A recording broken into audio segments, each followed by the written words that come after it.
Good day mga katumbong, samahan nyo kami manood ng Gilas Pilipinas. Nag-goodbye kiss lang ang kasama natin mga katumbong. Pa-Araneta, Cubao tayo, let's go! Aurora na tayo mga katumbong, napaaga ng dating, kaya kakain muna tayo. Dahil alas 8 pa ang laro, pumultank muna tayo mga katumbong. Let's eat! Crowded na ang labas mga katumbong, sold out ang ticket. Matapos tayong pumila ng mahaba mga katumbong, eto na, pasukin na natin to mga katumbong.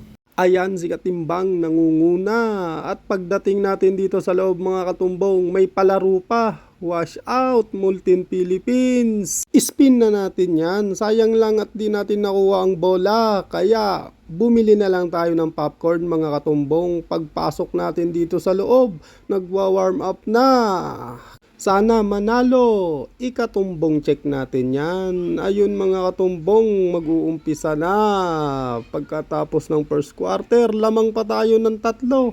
Pero nung second half, lumobo na ang lamang ng Italia hanggang last 2 minutes ng fourth quarter, hindi na talaga kaya. Kaya tayo'y umuwi na, bawi na lang next life. Masaya pa rin kahit talo, back to Laguna. Ayun mga katumbong, maraming salamat sa pagsama. Ang huling sigaw ni Katumbong, tumbungan na!